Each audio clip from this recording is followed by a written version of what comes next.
j'espère que vous allez bien. On se retrouve dans un nouveau décor. Je trouve que la lumière est beaucoup plus flatteuse ici et j'espère que mon visage ressortira bien, mais normalement c'est bon. Je trouve limite que ça fait beaucoup mieux comme ça et je trouve que c'est beaucoup plus intime en fait avec mon lit derrière, toutes mes peluches, notamment Gudetama, etc. Et puis en période de confinement je trouve ça beaucoup mieux de vous parler comme ça. En plus je me trouvais grosse en vidéo, donc c'était pas super au niveau confiance en soi. On se retrouve en face cam parce que je vais vous parler série et voilà, j'ai remarqué en fait et j'ai eu cette idée de vidéo parce que en parlant avec des amis proches, j'ai remarqué que en ce moment on galérait un petit peu tous chez nous, pas tous l'occasion d'avoir Netflix, aussi d'autres sites de streaming, des séries qui sont un petit peu moins populaires. Donc moi mon but aujourd'hui c'est d'essayer de vous faire découvrir ou redécouvrir des séries qui peuvent être sur Netflix mais qui sont passées un petit peu inaperçues. Vous allez avoir un petit peu, j'ai essayé de varier les styles, mais c'est vrai que moi mes styles de séries en général c'est plutôt science-fiction, fantastique. Voilà, c'est vrai que c'est des séries qui vont pas plaire à tout le monde, mais j'espère en tout cas vous faire plaisir avec cette vidéo et peut-être vous donner des idées de séries à voir. On commence tout de suite.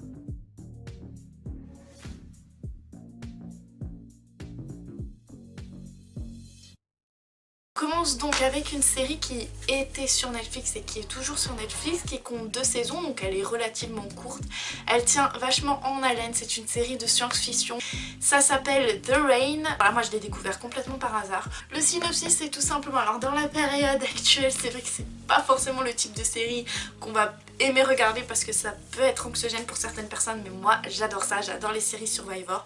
Donc ça raconte tout simplement l'histoire d'un frère et d'une sœur qui se retrouvent dans un bunker pendant 6 ans à la suite d'un virus amené par une pluie toxique et qui décide de ressortir pour chercher des survivants. C'est une série qui est danoise si je me trompe pas, vient tout droit de Danemark. C'est déjà plus ou moins original parce que c'est vrai que c'est en général on va plutôt se pencher sur les séries américaines. On peut avoir l'impression que c'est une série qui va être revue et revue, mais honnêtement elle est hyper prenante. Le fait que ça soit une pluie toxique, j'ai trouvé l'histoire hyper original, le fait que ça vienne pas voilà d'un virus classique, là c'est vraiment le fait que c'est une pluie toxique et ça c'est hyper original. Voilà, c'est une série qui compte 2 saisons, une 3e saison est en cours, donc voilà, si jamais vous savez pas quoi regarder, c'est vraiment l'occasion de vous lancer dans cette série. Honnêtement l'histoire elle est super prenante. Au niveau des personnages, on va pas avoir des personnages très profonds. C'est vrai que moi en général j'aime bien les séries un petit peu psychologiques où on va réussir à s'attacher aux personnages. Là j'ai pas réussi à trouver ça, j'ai pas un personnage favori ou un personnage qui m'a plus marqué que ça, mais au niveau de l'histoire honnêtement elle est vraiment prenante et puis pour le coup 2 saisons ça passe largement rapidement. Dans le domaine fantastique, si on aime les loups-garous, si on aime les sorcières, si on aime les vampires, voilà, c'est vrai qu'en général c'est des séries qui vont faire un petit peu teenager. Moi faut savoir que j'ai été une grande fan de Twilight à une époque, oui je l'assume, j'étais plutôt team loup-garou d'ailleurs au passage, team Jacob. J'ai toujours adoré lire ce type d'histoire, je sais pas pourquoi mais c'est un univers qui me passionne. Je pense notamment à un univers et une série qui a marqué ma génération je pense. Buffy contre les vampires, un grand classique. Et aussi Teen Wolf, ça vraiment pour moi c'était vraiment ma série coup de cœur. Quand elle s'est terminée j'ai pleuré. Donc si jamais vous voulez recommencer des séries un petit peu comme ça, un petit peu à l'ancienne, Teen Wolf fera l'affaire. Buffy contre les vampires c'est vrai qu'en général on connaît quand même par cœur. Teen Wolf c'est vraiment la série. Très peu de personnes ont suivi finalement, beaucoup en ont entendu parler mais c'est vrai que j'ai rarement vu des personnes qui l'ont suivi jusqu'à la fin. En général les gens s'arrêtent à la saison 1, surtout que je trouve que c'est une série qui, enfin du moins la saison 1 a un petit peu mal vieilli, donc je vous conseille vraiment si vous voulez la regarder de pas vous arrêter sur la saison 1 parce que ce qui fait vraiment la beauté de Teen Wolf c'est qu'on voit que les réalisateurs ont eu beaucoup plus de budget au fur et à mesure qu'elle était suivie et je pense que ce qui a fait aussi toute la popularité de Teen Wolf c'est vraiment les fans. On retrouve Dylan O'Brien qui a joué dans Le Labyrinthe, il s'est fait principalement connaître grâce à son rôle dans Teen Wolf, une série qui me tient à cœur et dont je voulais vous présenter, même si à la base quand je parlais d'une série fantastique je ne parlais pas de cette série mais d'une autre série dont je vais vous parler maintenant. Il s'agit de la série Le Gars Ici et honnêtement encore une fois je suis tombée complètement par hasard dessus, mais réellement par hasard. J'étais en train de galérer sur les sites de streaming, je tombe sur un résumé. Honnêtement le résumé était clairement à chier, hein, ça disait rien, en plus ça me parlait de spin-off de je sais pas quoi, parce qu'il faut savoir que, et ça je suis choquée, Le Gars Ici c'est un spin-off de The Original et Vampire Diaries. Alors déjà, Vampire Diaries, voilà, c'est un grand classique. Ces deux séries, j'ai pas du tout accroché. Mais quand je vous dis que j'ai pas du tout accroché, je me suis arrêtée à l'épisode 5. J'ai essayé, j'accrochais pas. Vampire Diaries, j'ai trouvé ça très lent et très mou. Je suis désolée parce que je sais qu'ils ont beaucoup de fans, mais j'ai pas du tout accroché. Et en plus de ce que j'ai cru comprendre, ça devient vraiment niais par la suite. Et The Originals, je sais pas pourquoi j'ai pas accroché, sûrement parce que c'est une série qui est trop ancienne pour moi, ou peut-être parce que ça tournait trop en rond, je sais pas, mais j'ai pas accroché, vraiment, j'ai pas du tout accroché. Mais alors le Gacy, on n'a pas besoin d'avoir vu The Originals pour comprendre la série, puisque comme je vous dis, moi j'ai pas regardé vraiment grand chose de The Originals. Et donc ça raconte l'histoire de jeunes dans une école de magie tout simplement. Donc on va retrouver des vampires, des sorcières, des loups-garous, on va retrouver vraiment tout cet univers là, et j'ai accroché direct. On va retrouver aussi des histoires d'amour, et c'est vraiment une série, si on n'a pas envie de se prendre la tête, si on n'a pas envie de réfléchir, si on n'a pas, voilà, si on a vraiment envie de se détendre, retourner un petit peu dans la période Twilight et toute cette période-ci, moi j'ai vraiment kiffé. Il y a 2 saisons, une 3e saison en préparation. On s'attache vraiment au personnage, malgré le fait que ça peut paraître teenager. Ce qui peut me déranger par exemple dans les séries teenager, c'est les couples qui se forment très rapidement. Là on n'a pas ça, on voit vraiment nos petits préférés qui évoluent en termes de relations amoureuses. Petit chouchou, moi j'aime bien voir les couples se former à l'écran, même si c'est fictif. Je suis une grande romantique, donc j'adore ça. Donc voilà, je vous conseille cette série si vraiment vous savez pas quoi faire, si vous voulez pas vous prendre la tête dedans. Alors par contre faut aimer, voilà, le délire fantastique, mais moi j'ai vraiment aimé. Et puis voilà, comme je vous dis, on n'a pas besoin d'avoir suivi les autres spin-offs, pas du tout. Et j'ai kiffé, je suis direct rentrée dedans et j'ai bouffé les 2 saisons hyper rapidement. Alors dans le délire toujours fantastique, grosse découverte. Il s'agit de la série The Magicienne que je suis en train de suivre actuellement, et je suis à la saison 2, il y a 5 saisons. Honnêtement ça a été une grande découverte parce que premièrement, à la base quand j'ai regardé je m'attendais à vraiment rien du tout. C'est une série qui date un peu, il me semble qu'elle date des années 2017 si je me trompe pas. Elle est passée sur Sci-Fi. J'ai rarement entendu parler de cette série, pourtant quand je vois les critiques, ils ont que des bonnes critiques, que des bons avis, et honnêtement je comprends pourquoi. Je pense dès le début que ça va être une série teenager, et là où j'ai été très surprise, c'est la profondeur et l'obscurité et l'univers un peu glauque qui va s'installer petit à petit. Donc on va suivre notamment, sans vous spoiler, hein, de toute façon vous le voyez dès le début de l'histoire, le personnage principal, juste pour vous donner une petite idée, c'est un ancien drogué, voilà, un ancien dépressif qui est grand fan de magie et qui se fait un petit peu critiquer parce qu'il refuse en fait de laisser la magie, et il va découvrir en fait tout un monde réel de magiciens. Donc il va intégrer une école, il va avoir tout un aspect aussi seconde dimension que vous allez apprendre à connaître dans l'histoire. Des personnages qui sont très forts, un personnage qui m'a énormément touchée, c'est le personnage de Julia. En fait dès le début on ne sait pas si on doit l'aimer ou l'apprécier, et au fur et à mesure on commence à voir sa noirceur grandir, et c'est un personnage qui est vraiment très intéressant, que j'apprécie beaucoup. Voilà, je suis encore à la saison 2 mais j'apprécie beaucoup et j'ai hâte de la voir évoluer. Encore une fois c'est une série, on s'attend à du teenager mais alors pas du tout. Il y a des scènes avec du sang et ça m'a choquée hein, parce que moi je me suis dit fantastique tout ça, même il y a des épisodes qui sont assez trash. Il y a un côté vraiment très glauque qui s'installe au fur et à mesure des saisons, et j'ai vraiment adoré cette surprise finalement, parce que je m'attendais vraiment à une série teenager et au final on part sur une série qui est beaucoup plus adultérée, vraiment qui mérite le coup d'œil vraiment. Si vous savez pas quoi regarder et si vous n'êtes pas le genre de personne à lâcher une série au bout de 2 saisons, parce que c'est quand même assez long, c'est une série qui compte 5 saisons. Donc voilà, mais qui est terminée, voilà, qui est terminée, donc au moins vous êtes sûr que si vous la regardez d'une traite et fin de l'histoire. On passe à un spin-off d'une série qui est passée, mais complètement inaperçue, et je suis choquée parce que c'est vraiment ma génération, hein. Moi il faut savoir que je suis année 1995, donc j'ai connu les années Gossip Girl, mais aussi Pretty Little Liars. Ça a été une série qui a fait, mais alors parler dans mes années lycée-collège, et ils ont sorti un spin-off cette année, hein, donc je crois que c'était fin 2019, début 2020. En fait c'est passé, mais alors totalement inaperçu, et je suis choquée parce que Pretty Little Liars c'est vraiment une série qui avait vraiment beaucoup de fans à l'époque, et je pense que les réalisateurs ils ont peut-être pas assez parlé de ce spin-off, parce que vraiment comme je vous dis c'est une série qui a vraiment fait parler d'elle.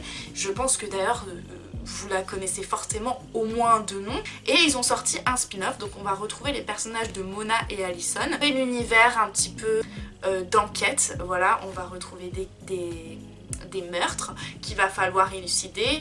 Il y a un fameux A, encore on retrouve le fameux A. On n'a pas besoin d'avoir vu les anciens pour comprendre, hein, c'est très simple à comprendre. Et ce que j'aime particulièrement, et là où je trouve que ça a beaucoup changé par rapport à Pretty Little Liars, c'est qu'on retrouve un groupe mixte. C'est-à-dire qu'on va avoir, à la différence de Pretty Little Liars où c'était que des filles, là on va retrouver aussi des garçons, notamment un.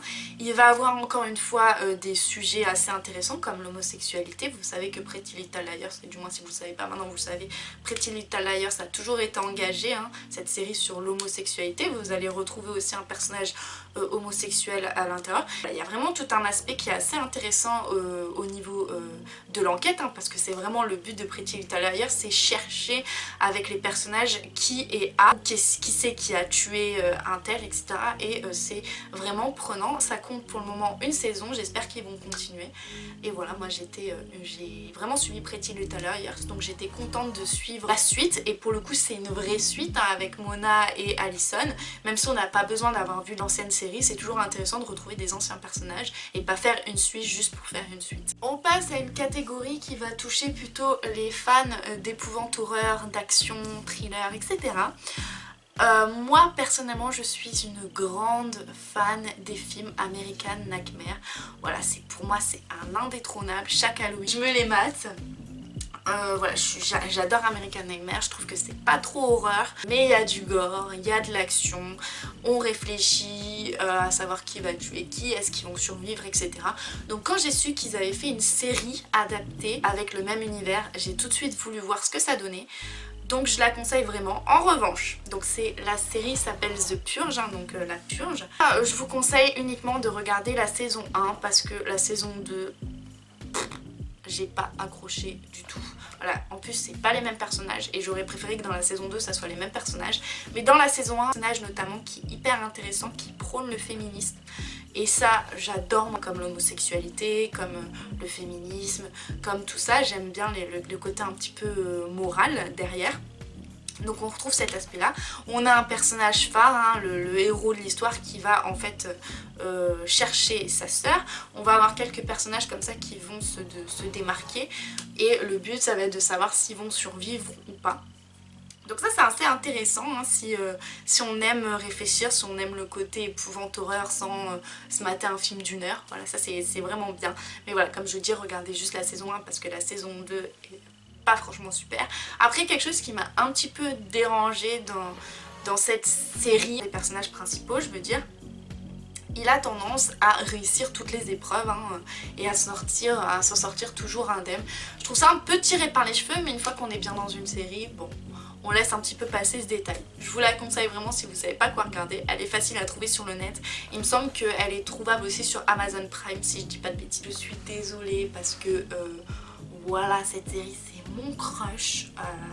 Tant qu'elle n'est pas finie, je continuerai à en parler, je continuerai à trouver des adeptes, j'en ai rien à faire que vous en entendez parler tout le temps. C'est la série Les 100. Oh oui, oui, oui. Bellamy. Oh Seigneur. Bref, la série Les 100, c'est une série que j'ai suivie dès le début et qui... Bizarrement, il y a eu un grand mouvement tout d'un coup à partir de la saison 3. Je sais pas si c'est parce qu'elle venait d'apparaître sur la plateforme Netflix, mais du moins, moi je la suis depuis le début. C'est une série qui mérite vraiment le d'œil et il ne faut pas s'arrêter à la saison 1 parce que c'est la plus nulle. Voilà, je suis désolée, la saison 1 c'est la plus nulle.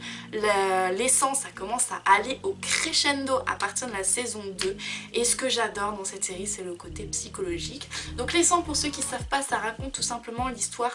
Comment vous expliquer ça? Je vais essayer de vous faire un mini résumé.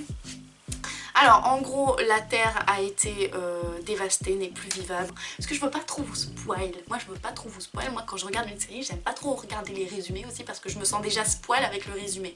Et donc il y a tout simplement des gens qui vivent du coup dans l'espace depuis plusieurs années. Et après quelques recherches ils veulent voir en fait si la terre est de nouveau habitable. Et ils envoient 100 personnes qui sont considérées comme des délinquants et qui sont en fait 100 adolescents. Voilà, donc on va les lancer un petit peu comme ça à l'aventure. toujours sur Terre en se demandant si c'est vivable. Bien sûr, on sait très bien, la Terre a été abandonnée depuis des années, on sait qu'il va y avoir des trucs chelous et c'est ça le but de la série. Et ce que j'adore, c'est qu'on suit la montée en puissance de la psychologie humaine. Et en fait, nos personnages favoris, on va finir peut-être par les détester par la suite. Je pense notamment à un grand personnage phare, notamment Octavien, hein, que moi j'adorais et que j'ai détesté dans certaines saisons. Voilà, sans trop vous spoil, c'est vraiment un personnage unique en son genre. C'est que dans cette série, le réalisateur n'hésite pas à maltraiter ses personnages. Donc du coup, que ce soit mentalement, on s'attache forcément au personnage. Et en fait, on arrive même à se dire, est-ce que moi je serais celle-ci? Est-ce que moi je serais lui? Est-ce que moi je serais le méchant? Parce que finalement, même les méchants, on finit par les comprendre. Parce que finalement, dans la série Les 100, il n'y a pas de méchants. Parce que c'est vraiment tout un aspect psychologique derrière, en se disant, si on était à leur place, si on faisait partie des survivants, quels survivants on serait? Et ça, c'est une question que je n'arrête pas de me poser jusqu'à la fin de la série. Je vais continuer à me le poser. Pourquoi tu fais ça? Et après on se dit, ouais mais attends, si j'étais à sa place, peut-être que peut-être que je serais devenue aussi Tariq lui ou elle, tu vois.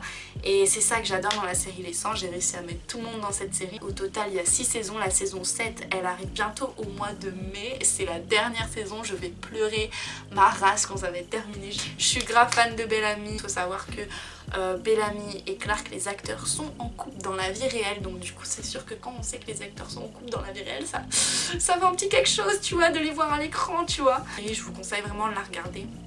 De pas lâcher à partir de la saison 1 s'il vous plaît, parce que les gens qui me disent j'ai lâché à partir de la saison 1, vous m'énervez, pourquoi vous faites ça, vous êtes des traîtres. Ah, trop de frissons, même en parlant là j'ai des frissons et tout. Je l'aime trop cette série, vraiment je vous la conseille, vraiment c'est mon bébé. Je sais qu'elle est plus ou moins connue, du moins tout le monde a déjà entendu parler de cette série et je vous la conseille vraiment. Elle fait partie de mon top 3 de mes séries préférées et elle est numéro 1. Eh ouais. Et on finit avec une série qui remonte à longtemps, il me semble qu'elle remonte à 2011. Je peux pas trop la mettre dans une case, mais je dirais plutôt science-fiction. Il s'agit de la série Black Mirror. Je trouve que c'est une série qui mérite vraiment d'être vue pour l'imagination des réalisateurs. Pour vous la faire court, en gros Black Mirror c'est une série qui ne se suit pas avec des épisodes unique, les nouveaux personnages. C'est une série du coup qui va se montrer moralisateur sur les nouvelles technologies. Chaque épisode va être moralisateur sur quelque chose et à la fin on va réfléchir et on va se dire putain mais c'est grave possible en vrai. Ça va être moralisateur sur la pédophilie, ça va être moralisateur sur les criminels, tout ce qui concerne la société. Et moi j'ai vraiment kiffé, j'ai regardé 5 saisons d'un coup et comme je vous dis les épisodes se suivent pas, du coup on peut pas s'ennuyer tu vois. T'as un épisode que tu vas moins kiffer c'est sûr, mais il y a forcément quelques épisodes qui vont te marquer. Des séries finalement qu'on a entendu parler il y a longtemps mais que certaines personnes finalement connaissent pas ou que ça dit pas et qu'on a besoin parfois d'avoir des avis pour se dire ok vas-y je vais regarder, je vais voir ce que ça donne. Du coup c'est pour ça que je vous en parle, t'as vu. Et du coup les séries que je vous conseille, après si vous savez vraiment pas quoi regarder, je vous conseille les anciennes séries hein, comme Teen Wolf. Il y a aussi Elite mais ça... Qui ne regarde pas Elite, qui n'a pas regardé déjà la saison 3, qui Après vous avez aussi la série Les Nouvelles Aventures de Sabrina, mais honnêtement j'ai déjà décroché hein. J'étais grave à fond dans la saison 1 et la saison 2, mais alors la saison 3 j'ai décroché. Après vous avez la série l'incontournable 13 Reasons Why, mais si vous l'avez pas déjà vue, profitez-en pour la regarder. La série You, les 2 saisons sont juste splendides, voilà, mais je pense que ça c'est des séries que vous avez forcément entendu parler, que vous avez forcément regardé hein. Je pense notamment aussi à Stranger Things. Voilà, mais ça plaît ou ça plaît pas. Par contre, une série que là, ma soeur regarde en ce moment et que je vais sûrement regarder, et je vous la dis au cas où si vraiment, malgré toutes ces séries, vous savez pas quoi regarder, vous avez la série Validée, apparemment est centrée sur l'univers du rap. Voilà, c'est une saison, apparemment les épisodes sont relativement rapides. Donc voilà, si jamais vous savez pas quoi regarder, vous avez toujours cette option. Et sachez que moi forcément je vais m'y mettre dans pas longtemps. On se retrouve bientôt pour une nouvelle vidéo où là je vais parler drama. Voilà, je vous fais des bisous, on se retrouve bientôt. Et puis surtout restez chez vous, c'est important.